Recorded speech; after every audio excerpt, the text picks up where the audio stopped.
আমরা কলম্বোতে যে জায়গাটা এসেছি এটার নাম হচ্ছে গোলফেস। এটা ভারত মহাসাগরের ঠিক তীরে অপূর্ব সুন্দর একটি জায়গা, এবং এইটা আমরা এখন দেখি যে এখানে সমুদ্র, ভারত যেহেতু শ্রীলঙ্কা একটা দ্বীপ সেহেতু তার চারিদিকে অত্যন্ত সুন্দর সমুদ্র আছে, সমুদ্র সৈকত আছে, আপনারা আরাম করে ঘুরতে পারেন। এখানে পাহাড় আছে, ঠান্ডা জায়গা। সুতরাং আমি আপনাদেরকে যেই জায়গাগুলো দেখাবো বা দেখাচ্ছি সেগুলো একেবারে ভিন্ন, এটার ভিডিও কখনো হয়নি। তো যেহেতু কলম্বোতে আমরা এখন আছি, আমি কলম্বোর শহরের সিটি একটা ছোট্ট ট্যুর এর একটা ব্লগ করছি এবং সেটা আপনাদের সামনে উপস্থাপন করছি। তো এইটাই হচ্ছে আসল সময় শ্রীলঙ্কাতে আসার জন্য, কারণ যেহেতু শ্রীলঙ্কার টাকার মান এখন অনেক কম, আমাদের 1 টাকা, এদের 2 টাকা 81 পয়সা। সো এই সময় শ্রীলঙ্কাতে আসবেন এবং কম খরচে আপনারা শ্রীলঙ্কার সৌন্দর্য উপভোগ করে যেতে পারবেন।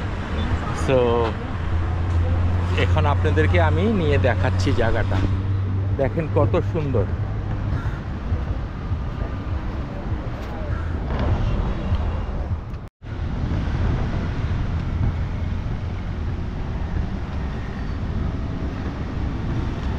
পাশে বড় বড় বিল্ডিং, সবগুলোই হোটেল।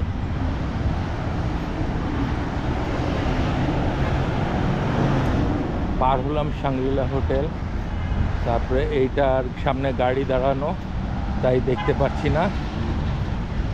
এটা হচ্ছে আইটিসি হোটেল, এগুলো সব 5 স্টার্স।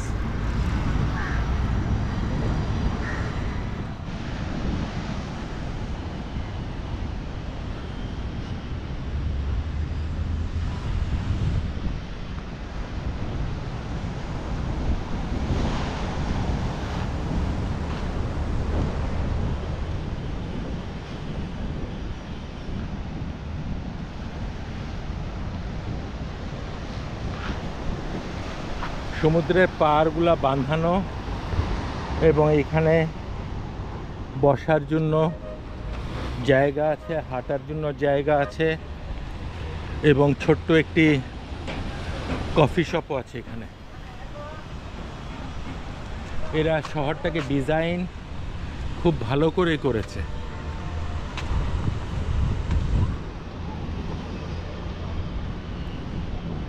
তারপরে এখানে একটা ছোট্ট ওয়াকওয়ে করেছে,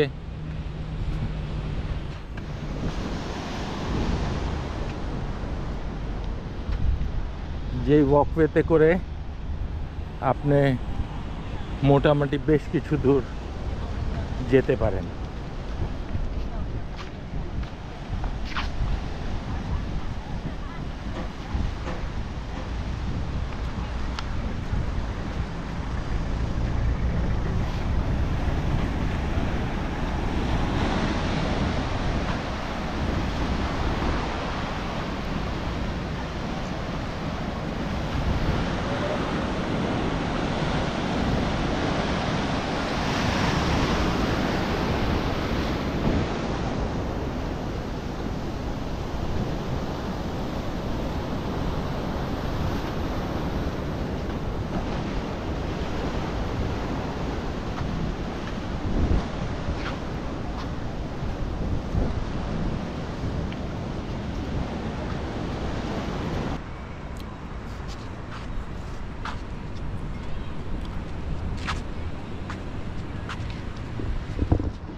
আমরা এই টুকটুকটা ভাড়া করেছি 1000 রুপিস, এই 1 ঘন্টার জন্য। উনি আমাদেরকে বেশ কয়েকটা জায়গা দেখাবে।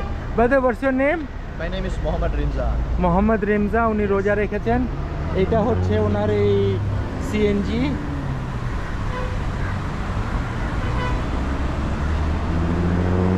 আর আমরা এখন এসেছি এই লোটাস টাওয়ারে।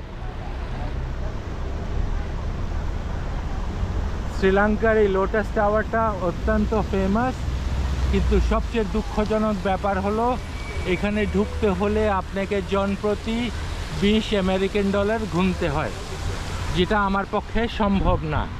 তাই আমি এটার ভিতরে যাচ্ছি না। এবং সামনে খুবই সুন্দর ফোয়ারা আছে, এবং এইটা টাওয়ারটাও খুব সুন্দর। উপরে রিভলভিং রেস্টুরেন্ট আছে, রাতে বাতি বিভিন্ন রঙের হয়।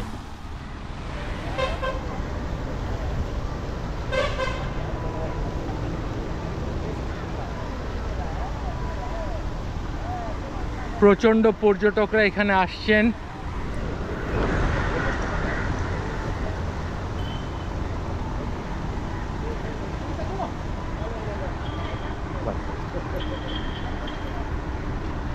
এই যে লোটাস টাওয়ার,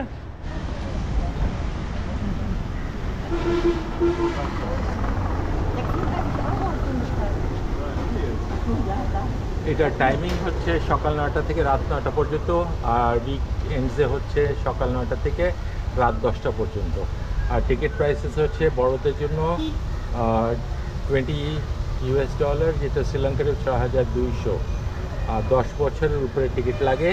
আর বাচ্চাদের জন্য যারা 3 থেকে 10 বছর তাদের $10, মানে 3100 শ্রীলঙ্কান রুপিস।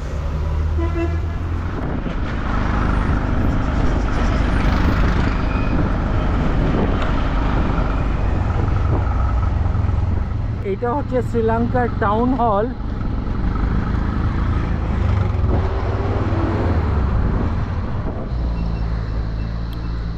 শ্রীলঙ্কা যেহেতু বুদ্ধিস্ট রাষ্ট্র, এখানে এই পার্কে একটা বহুত বড় বুদ্ধিস্ট স্ট্যাচু আছে। এইটার ঠিক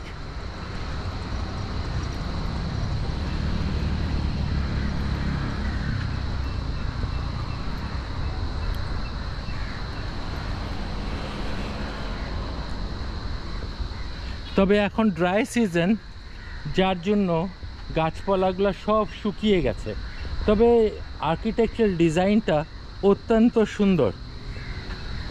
আর এই জায়গাটায় চড়তে হলে আপনাকে জুতা খুলে উঠতে হবে।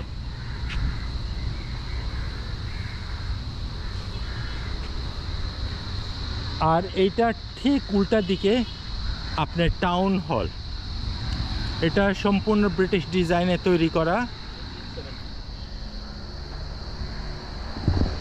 শ্রীলঙ্কার আগের নাম ছিল সিলন। এইটা 1970 সালে এটাকে নাম পাল্টে করে শ্রীলঙ্কা। এটা হচ্ছে তাদের ইন্ডিপেন্ডেন্স মেমোরিয়াল হল। এদের স্বাধীনতা হয়েছে ফেব্রুয়ারি মাসের 4 তারিখে 1948 সালে।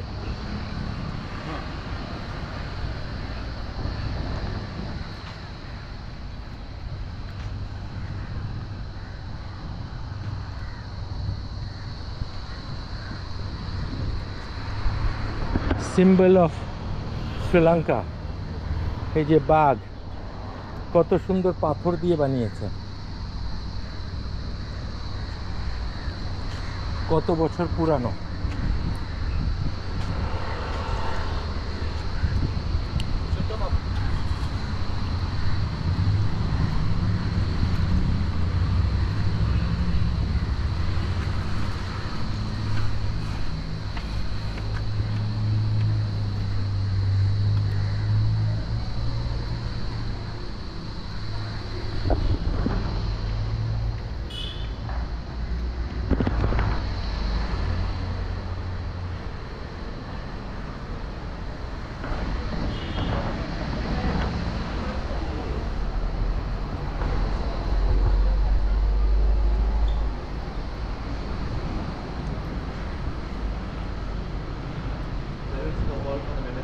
Yeah.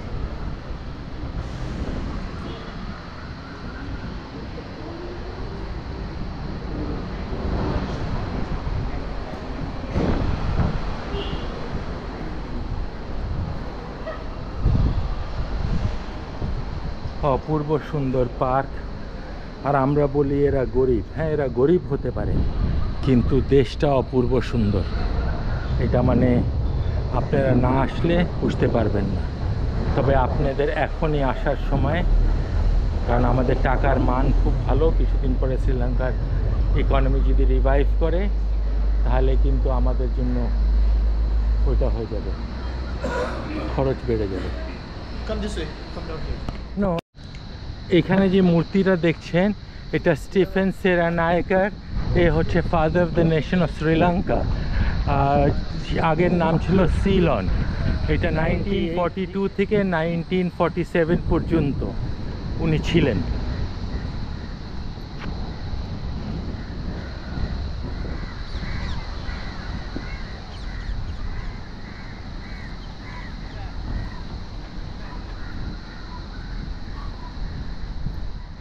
তিনটে ভাষায় লিখিত। এটা হচ্ছে সিংহালিজ ভাষায়। একটু ঘুরে এই পারে দেখবেন এটা তামিল ভাষায় লেখা।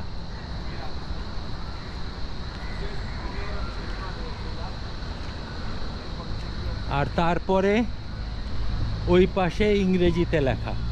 তিনটে ভাষায় লেখা হয়েছে। তারা সমান মর্যাদা দেয় তিন ভাষাকেই। আমরা এসেছি শ্রীলঙ্কান ক্রিকেট বোর্ডে। যেহেতু আমরা ক্রিকেট নেশন, সেহেতু আমরা আসলাম এখানে।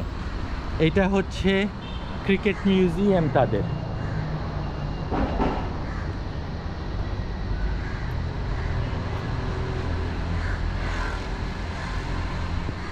আমরা শ্রীলঙ্কান ক্রিকেট বোর্ডের এই মিউজিয়ামে এসেছি। এখানে এটা একটা অপূর্ব জায়গা। এখানে ক্রিকেট ইতিহাসের সব কিছু আছে।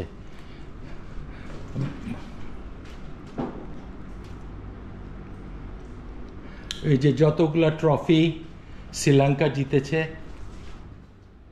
সিরিজে, প্রত্যেকটা প্লেয়ারের সই করা। ইংল্যান্ড, শ্রীলঙ্কা, কাপগুলো অত্যন্ত সুন্দর এবং এখানে আসাটা ওয়ার্থ ওয়াইল।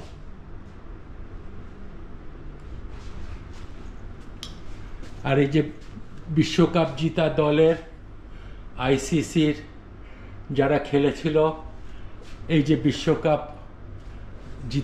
জিতার ট্রফিটা হ্যান্ড ওভার রিফ্লেকশনের ছবিটা ঠিক আসছে না।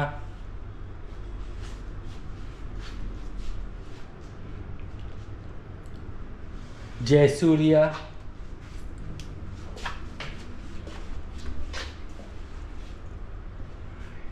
এই যে দেব ওয়েটমোর, এই যে মুরলিথিয়াম, উনি আমাদেরও কোচ ছিলেন। সত্যি শ্রীলঙ্কা অস্ট্রেলিয়া বিশ্বকাপে শ্রীলঙ্কা 245 for 3 আর অস্ট্রেলিয়া 241 for 7। এটা 17 মার্চ 96 সালে দিন রাতের খেলা ছিল গাদ্দাফি স্টেডিয়াম, লাহোর, পাকিস্তানে। বিশ্বকাপ জিতে শ্রীলঙ্কা। 1995-96 সালে উইলস ওয়ার্ল্ড কাপও জিতে শ্রীলঙ্কা।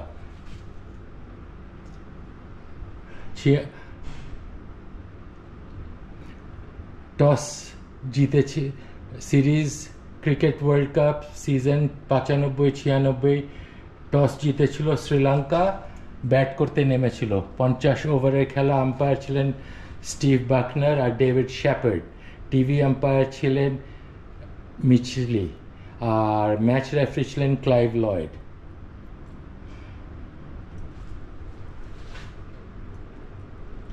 এই যে বিশ্বকাপ, এটা জীবনে সারা জীবন মনে রাখার মতো। এখানে ঢুকতে হলে 500 শ্রীলঙ্কান রুপিস দিয়ে ঢুকতে হয় জন প্রতি। আর শ্রীলঙ্কার বিশ্বকাপ জিতা টিমের প্রত্যেকের অটোগ্রাফ।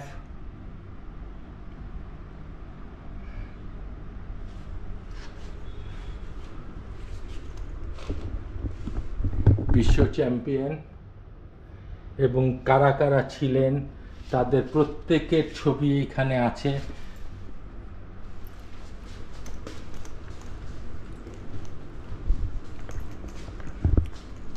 এটা হচ্ছে T20 চ্যাম্পিয়ন্স ট্রফি।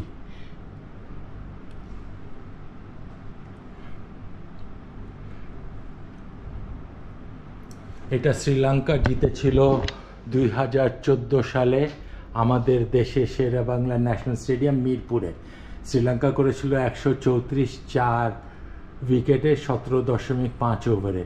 ভারত করেছিল 130 রান 20 ওভারে 4 উইকেটের বিনিময়ে। এই খেলাটা শ্রীলঙ্কা জিতে। এদের ক্রিকেট ইতিহাসটা খুব গর্বের এবং সেই দলে যারা ছিলেন তাদের প্রত্যেকের অটোগ্রাফ।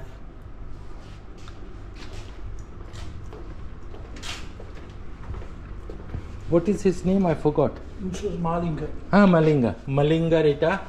আর এই যে দেখেন, এই যে টিকিটটা,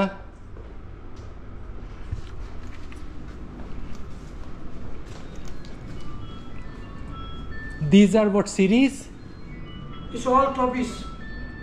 শ্রীলঙ্কা দল যে যে ট্রফি জিতেছে সেই সব ট্রফিগুলো এখানে আছে।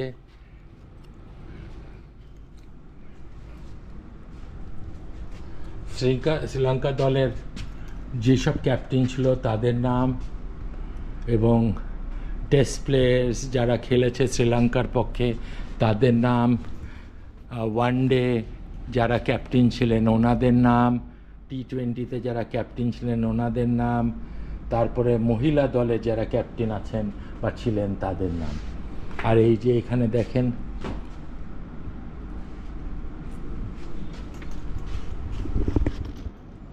এই যে বিশ্বকাপের পরেও যেসব ট্রফিগুলো শ্রীলঙ্কা জিতেছে এবং বিভিন্ন বল।